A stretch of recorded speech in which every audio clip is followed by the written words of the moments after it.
Welcome to Hello Downtown, a podcast by Downtown Sioux Falls. This is Hello Downtown, the podcast where we explore the people, the places, and the pulse of our city's core. I'm your host, Brandon Hanson, and every episode we dive into the stories shaping life in the heart of Sioux Falls. So whether you're downtown every day or just downtown at heart, let's jump in.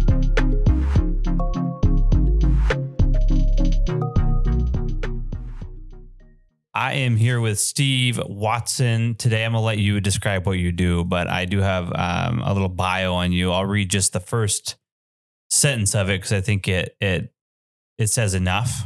Okay. But I'd love to have you describe your business and what you tell people that you do because it's a little complicated. Yeah. So Steve Watson is a creative strategic thinker who partners with business and community leaders across the Midwest to envision and execute special projects that enhance the economic and social vitality of their communities. That's a big job. Yeah, I love it though. I absolutely love it. And you know what? I'm going to get this out there. I'm a little jelly of you. Yeah. As the kids would say, jealous. You've got your own podcast. It's incredible. I love it. You know, I actually tried to do something like this 15 years ago with a YouTube channel. Yep. Yeah. I did a whiskey review. Oh, that's fun. Yeah. My wife filmed it. She was kind of laughing the whole time. I got a phone call in the middle of it. Everything that could have gone wrong went wrong. I had 3 subscribers. Of course, it was my mom, absolutely, my wife, and then my brother, who I think unsubscribed after he watched it. So yeah. Is this still out there? You have to dig for it. 15 years ago, I did promise my viewers that there would be a sequel. One episode. Just one and done. But, you know, who knows? Maybe if I got a knack for this, I'll fire it back up. We got the equipment right here. You're always welcome. Okay. You just fire it up whenever you need it. Yeah. What was the title? Steve's Whiskey Review. Yeah. It's pretty generic. Yeah. Yeah. Know what you're getting into. I think the next one might be, tequila. Hey. Yeah. Okay. Change things up a little bit. Your taste has changed over 15 years. Yeah. Okay. Phenomenal. Sorry, that's so random. I love it. We should have had a whiskey flight here. It is early, but next time. So describe for people what you do. How do you describe this when you're out at a coffee shop? I am an economic development practitioner, and I love where I live and where I work, and I've committed my career to promoting this place, Sioux Falls in South Dakota. I am an idea guy. I'd like to think that I'm creative. I see so much potential in this community, and I've been really fortunate to be part of a number of, meaningful projects, not only in Sioux Falls, but, throughout the state. I started my career at GOED, Governor's Office of Economic Development. I was there for 14 years, and that gave me a really good perspective, kind of statewide community issues, community opportunities. And then I went to work for an architecture engineering firm for about 7 years. And that was a lot of fun, got exposed to the construction industry and engineering and whatnot. And then, after 20 years of kind of working for the man, so to speak, I decided to start my own company, Teton Ridge Consulting, and been at that for 1.5 years and really enjoy it. I get to pick and choose the clients I work with, the projects I work on, and they're all passion projects for me. I get really emotionally invested in the work that I do. Yeah. So 20 plus years now. Yeah. In economic development. Yeah. Why did you get into that field, that path? So I'm an Augustana grad, and I was USF grad. Okay. We can be friends. We can't be friends. Yeah, we can be friends. I like Augie people. I really do. They're pretty good people. I went to school for business administration, and I minored in anthropology, by the way. if I could have majored in it, I would have done it. But that wasn't an option at the time. So I knew I wanted to, be in the business world, was looking for, a job that aligned with my education. And I saw a job posting with the Governor's Office of Economic Development. And I didn't really know anything about economic development, but what I understood about the job was, I would be promoting South Dakota, and that's a product that I believe in. And so I applied, and actually kind of a funny story there if you want to hear it. Let's hear it. So Jim Hagan, who's now the Secretary of Tourism, at that time was the Secretary of Tourism and State Development. So economic development was under his purview. And I applied for a business development rep position here in Sioux Falls, and, interviewed in Pierre. I thought the interview went well. Didn't hear anything back. Followed up like every week for like a couple months. Harla Jessup was his secretary. And, it's Steve again. Just wondering if you filled that role. And I don't know, few months went by, and I just was like, okay, I'm not gonna get this job. I'm just gonna keep working at Home Depot, which is where I worked at when I was in college. And I'm working at the pro desk at Home Depot. Okay. And I get this phone call from this guy who's irate. He's upset because we sold him green shutters for his white house, but he got brown shutters. And this was an issue. And so he's really irate on the phone and wants to know how I'm going to resolve that issue. And so I'm doing the best I can. I'm like, sir, can I get your telephone number to look you up in the system? He gives me his number. I can't find him in the system. Can I get your address? Can't find him in the system. And he's just getting more and more frustrated with me. And eventually this guy goes, you know what? You kind of sound like a state employee. Nice. Are you a state employee? And I was like, no, sir, I'm not. He goes, do you want to be? And it was Jim Hagan. It was the last test to see how I could handle conflict. And I must have passed the test, and he offered me the job right there on the spot. That's a pretty unusual interview tactic. Pretty cool. I'll never forget it. So I spent 14 years at GED and got to understand economic development. And I stayed there a long time because I was passionate and I felt like I was making a difference with the work that I was doing. And I'll also say this because, I've got the mic here. Sometimes state employees get a bad rap. They're lazy, or, they're 9 to 5, maybe 9 to 4:45, right? I got to tell you, some of the hardest working, intelligent, passionate people I've ever met work for state government. It's one big family. And that's why I stayed as long as I did. It's just a great group of people. And in my career since then, I still interface with folks at the state, and the relationships I built not only at GED, but also the Department of Transportation and Ag and Natural Resources, and the list goes on. So sorry, I'm starting to just ramble there. No, I love it. Yeah. So bring us back to the present now, Teton Ridge. Mm-hmm. Can you explain your company a little bit, and maybe just a little insight on some of the projects you've gotten to work on? Yeah. So I'm an economic development, or Teton Ridge is an economic development consulting firm. And we get involved with a wide variety of different projects. Typically the projects that I get involved with are a little more complex. They might be a little nebulous. There isn't necessarily a clear pathway to getting to the finish line. A lot of the stuff that I'm doing is, planning related, really exciting stuff like wastewater.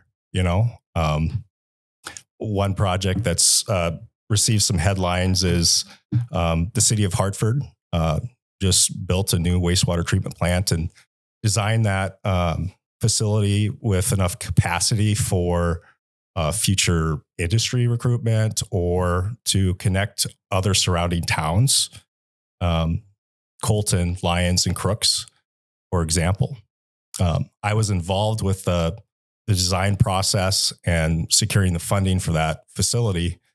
But this next phase is building out the conveyance and connecting all those towns to this regional wastewater solution. And so I was brought in by Sioux Metro Growth Alliance to help with that process.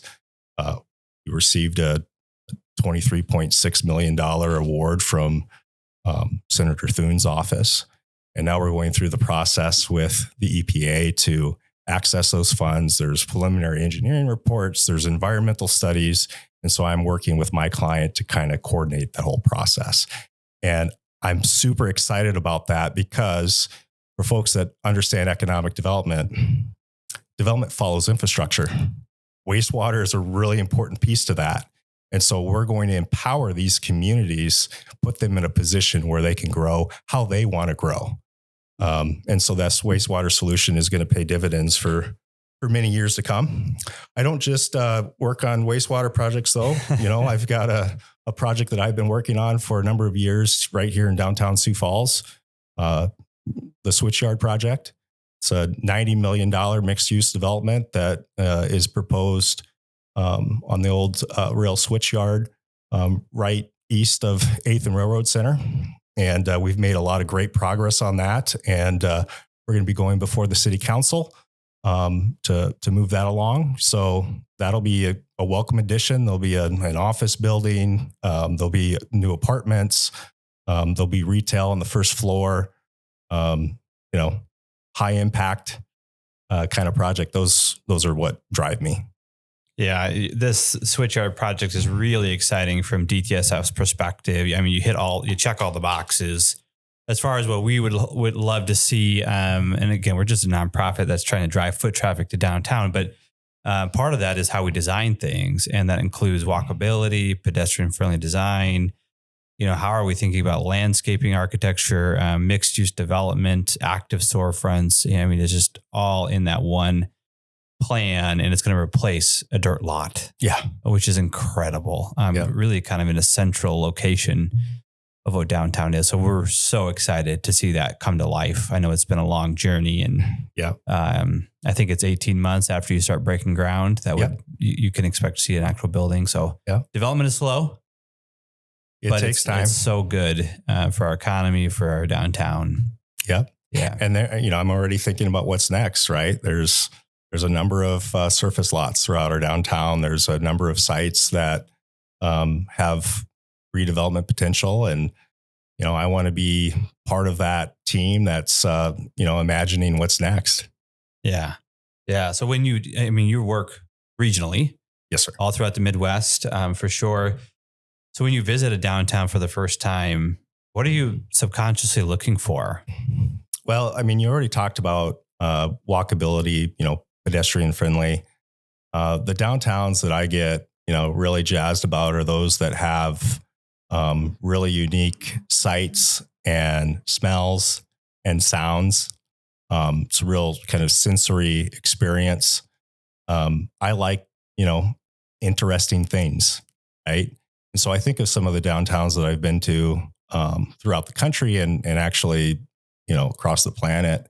And, I think of, art, public art. We've done such a great job with our sculpture walk. How do we take that to the next level? We've got a lot of buildings around town that we could put a mural on. And would that convince somebody to maybe walk an extra block and explore a part of our downtown that they hadn't even thought of before? You know, those are the types of things that I look for. When you think of places that you've been, what usually comes to mind is something that made an emotional connection to you, right? It was an experience or something unique that you saw, right? So when I ask people about San Antonio, the first thing that they say, without a doubt, every time is the Riverwalk, right? They talk about the Riverwalk. You talk about Kansas City and, you know, they maybe mention the Power and Light District, or they talk about barbecue.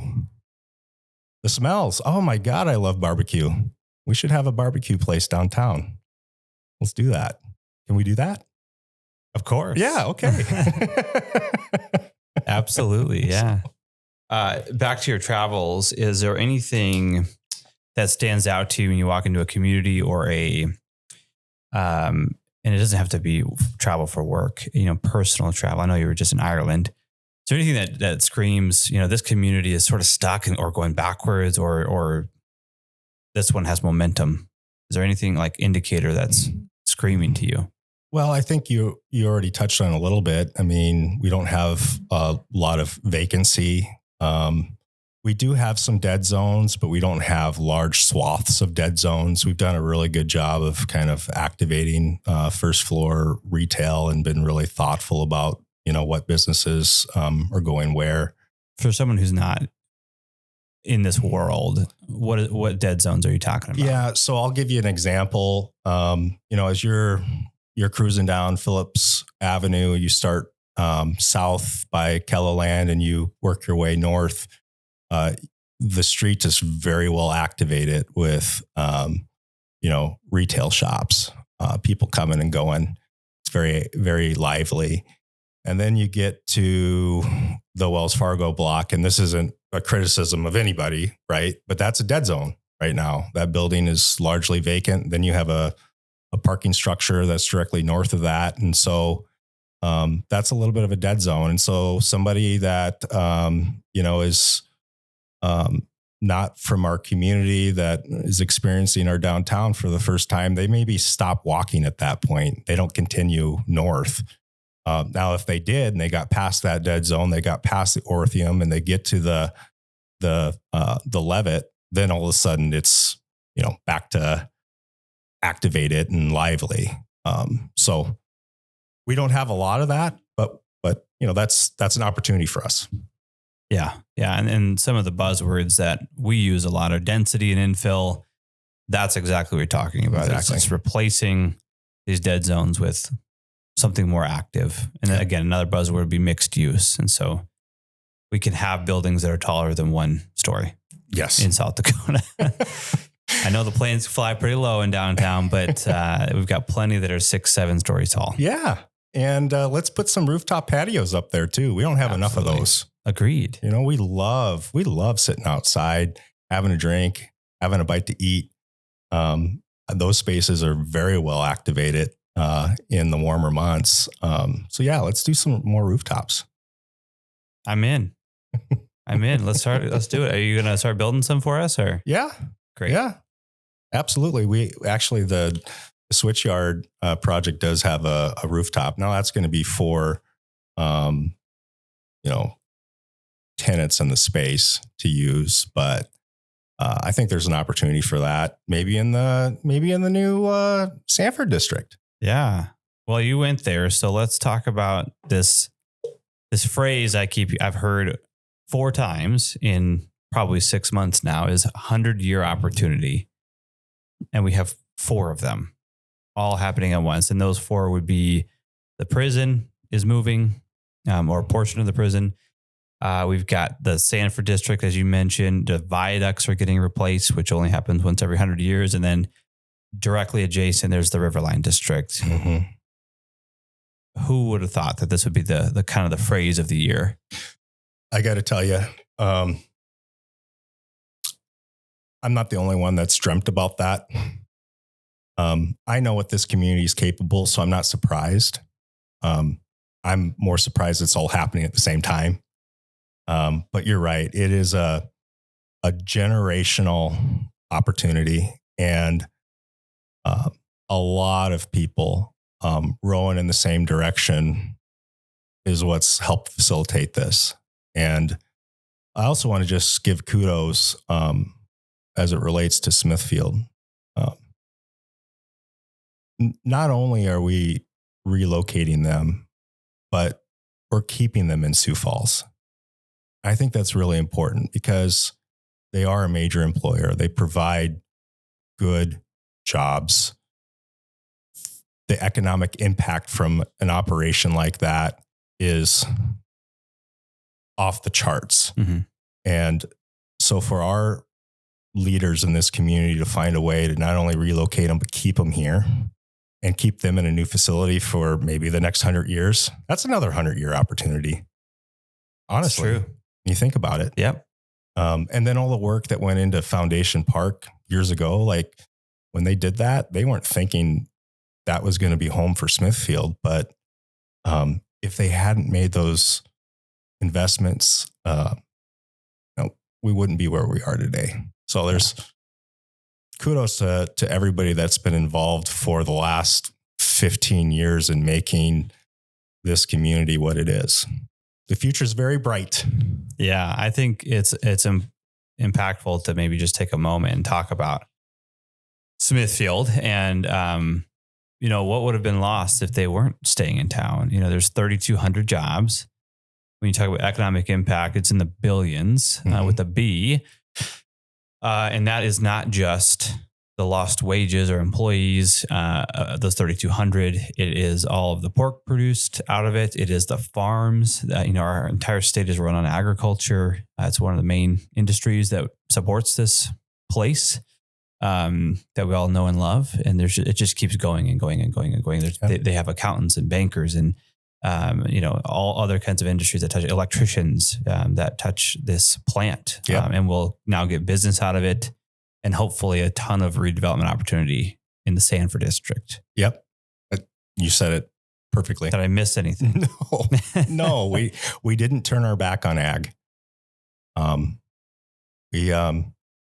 We preserved a good corporate citizen that has really built this community, and we've set them up for the next 100 years.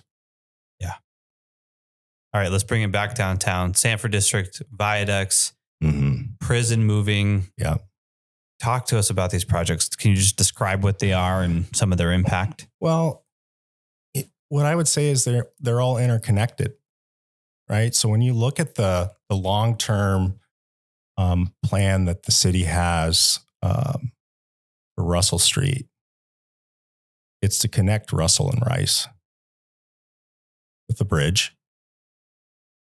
And so I look at that and I go, ooh, here's our opportunity to do something really unique, dare I say, iconic with that structure.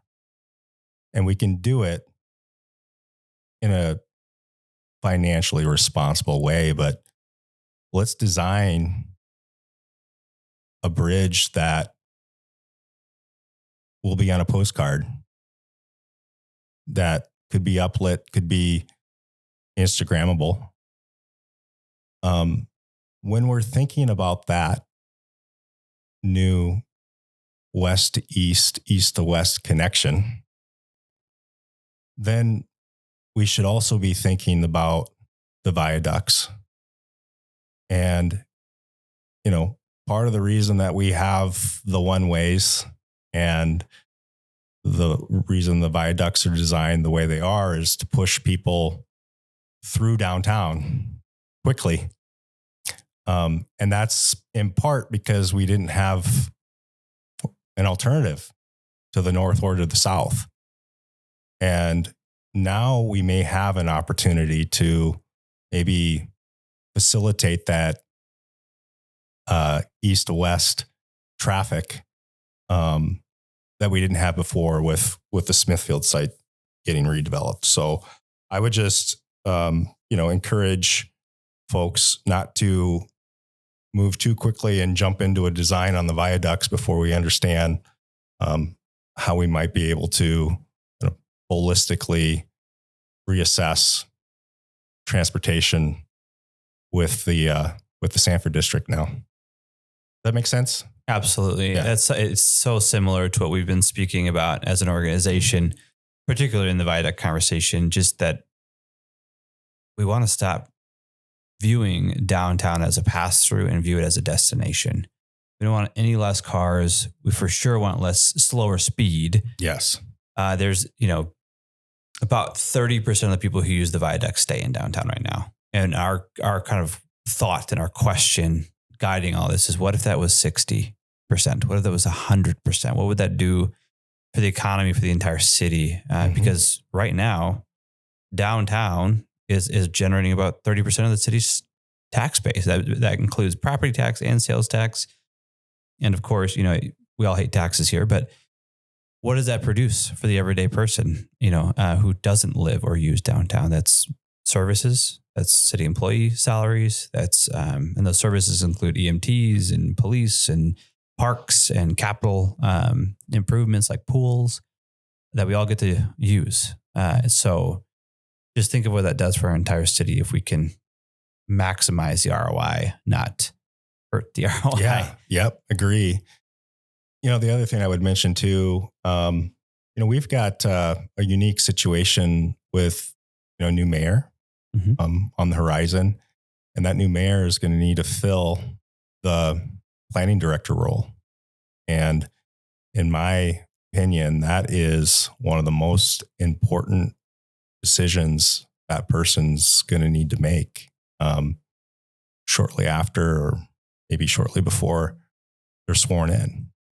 That individual is going to have an opportunity to put his or her footprint or fingerprint on downtown Sioux Falls, not unlike the predecessors that hold that post. I mean, we've been very, very fortunate. Jeff Eckhoff has been a great planning director. Mike Cooper before that.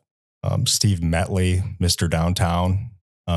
So it's really, really important that we get that post filled with the right person that's going to bring some fresh ideas and be able to, challenge the status quo and push back and have some, what I would call productive conflict with, the Public Works Department or Parks and Recreation and others, and really just challenge us to think a little bit differently. I think that'll be important. Out of all those 100-year opportunities, which one excites you most? All of them. I mean, honestly, you have to look at them kind of holistically. I mean, this is, it really is a once in a generational situation to have all of them kind of happening at the same time. I mean, incredible. But I do look at the economic impact of, our actions, and without a doubt, the Sanford district is going to have a major economic impact that's going to be able to fund over time all the quality of place things that we want as a community. It's going to grow our tax base, and with additional dollars in the coffers, we can do more things that people want. It makes the next pool discussion all the more easier, right? It makes the next discussion about, a public art installation or, whatever it may be. It's really important. A growing city continues to have a growing tax base, and that's going to provide that for us. I'm going to pull you off on a little bit of a tangent. Just coming back, you've mentioned public art a couple times, and specifically Sculpture Walk. They're actually turning over their season here in the next month or so. Got to see the sculptures in front of City Council last night. Really incredible. That's been a pretty incredible effort in downtown specifically to address some of those dead zones and boost activity and walkability while we wait for development. Yeah. And so I think it's going to be really interesting to see how public art plays into Sanford District and all the other projects, viaducts included. Yeah. I would love to see, I talked about this earlier, but I would love to see some more murals. Have you been to Montreal? I have not. Glasgow? I'm going to Toronto in September. Not the same thing, but you're going to find some really interesting murals on the side of their buildings that you're going to want to go. You're going to get your picture taken in front of them. I know that much, and you might even start to seek out some of those locations. My wife and I certainly do. We have an opportunity to do more of that here. If anybody's listening from Hotel Phillips, man, you've got an awesome canvas. Wouldn't it be really cool to do a huge mural on the side of that building? I'd love to see that. I also want us to think more about how we can activate our spaces in the wintertime. Like winter's not going away. We've got to embrace it. And so maybe we have an ice sculpture walk or competition that draws people downtown in the winter months. You know, maybe we have a winter festival. Maybe we have a Christmas market. Like, we could do these things. So I know you're thinking about these things too, and probably already working on it, but I think there's more we can do to embrace winter downtown. I completely agree. Yes, we are working on a couple of those ideas, but we're a team of 5 people, so the more the merrier.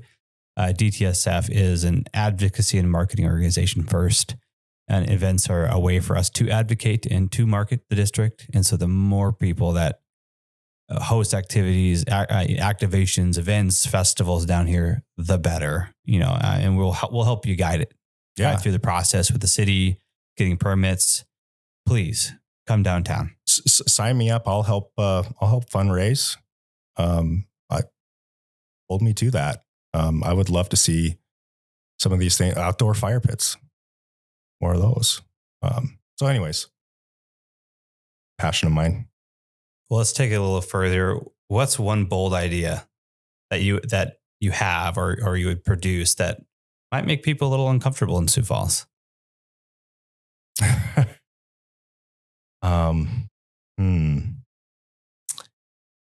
I don't know that I have any ideas that would make people especially uncomfortable. I think I like edgy. I think we're growing to the point where we're going to have some really unique neighborhoods within our downtown that have their own character, kind of have their own cultural identity, right? So we've got the downtown core, which is Phillips Avenue. And you've got East Bank, and you're going to have the Sanford District and, the Steel District. How do we encourage businesses and individuals in those respective neighborhoods to start to further define their identity? And it might get a little weird. I think about Austin, keep Austin weird. Absolutely. I think there's such a cool community. Yeah. Isn't that cool? Mm-hmm. Like, I think, I'm not saying we need to go make Sioux Falls weird, but I think that, we turn the creatives loose and we give them a little bit of a canvas. We might come up with some things that, our conservative community hasn't seen before, but is going to make us better. Yeah. So if someone is listening and wants to make a difference locally, they want to participate in economic development and see some of these projects move forward, where would you say they should start? DTSF. I think that one of many things that's great about our community and I would say our state is our leaders are very accessible, right? They're willing to sit down. They're willing to hear you out. And so, I think if you go to an organization like yours, Brandon, or the chamber or the Development Foundation or the City Hall, or you engage your local city council representative, you're going to have people that are willing to listen and help point you in the right direction. We all want a better community, and the answers to our future reside within our community, right? And so I'll use the Sanford District as an example. We have some incredible talent here, whether it's artists, whether it's architects and engineers, developers, investors, visionaries. We don't need to go to Chicago or New York or Denver to have somebody come in and tell us what that development should look like. We have the answer. We just need to engage folks. And so I know that there will be pretty rigorous public engagement as we work on these 100-year opportunities. I watched the mayoral forum last night, and every single candidate said that they want to engage the public. So be part of that process. Show up, and your ideas will be heard. That's all I got. That's great. That's great. Well, thank you, Steve Watson, everybody. Thank you. You are listening to Hello Downtown, a podcast by Downtown Sioux Falls Incorporated. I'm Brandon Hansen.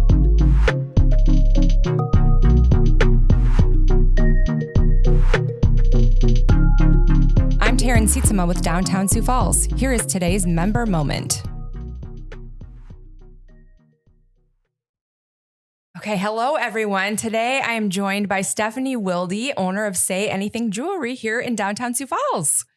Thank you for having me. Thanks for being here, Stephanie. We appreciate it. Yeah. Are you ready to get at it? I'm ready. Okay, question number 1. Describe your business in 5 words or less. I would say heartfelt, intentional, timeless, meaningful, and magical. Magical. I love that Yeah. because you create magic every day. We do. I love Yeah. that so much. Okay, this or that. Riverfest or Parade of Lights? Parade of Lights for sure. We have a little party in my shop Yeah. every year. We watch it. It's so much fun. So fun. Summer patio drinks or winter cozy cocktails? Summer patio drinks. I love to sit just right in front of the Carpenter Bar or Yeah. somewhere outside and just catch some rays and So watch many great the sounds places. Yeah. and the sights of downtown. Yep. Love it. What's your go-to downtown guilty pleasure? A coffee drink, snack, hidden gem, or a little routine that you just can't resist? I would say I love the speakeasy at Parker's. So when that happens, that's just right down the alley from my shop. I So love I that. love just sneaking over there. And I love a breakfast or brunch at Okay. Josiah's. Oh, I mean, you can't beat it, right? Yes, yes. And don't you feel like a lot of people don't know about the speakeasy? They yet, don't, too. which feels even more fun. I agree. It feels like almost like you shouldn't be going to it. But Yes. here you are. And then people are like, how did you know about How that? did you know? So now everybody knows. Exactly. So go see it. Yeah. Okay. If Downtown Sioux Falls had a mascot, what would it be? I think it would be a family. Yeah. It would be like a fun little Love family that. just going out and enjoying all the things that downtown has to offer. That makes perfect sense.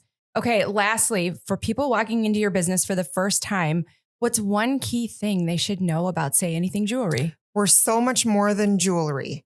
We have gorgeous items that you can walk out with right away, but then we also have such meaningful pieces Yeah. that really touch your soul and your heart and Yeah. mean so much to the people that Like get I know them. so many people that have done the pet, some of the pet Yes. mementos too. I feel like that's huge. And like just the handwriting things that you Yeah. do too is just, I just feel like so many people don't know all the different things that you offer. So Yes. that's really cool. and that's the magical part of It our really business. is. Yeah. And I think the magical part, so you tie in so nicely to Downtown Sioux Falls too, because I feel like we just have so many unique things that people can find in downtown. And so I just want to say thank you for being a member and for being part of Downtown Sioux Falls for how many years now?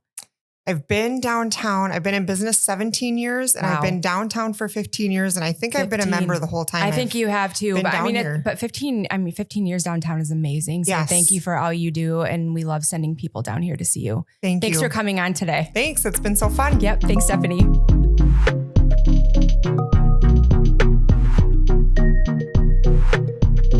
This is Hello Downtown.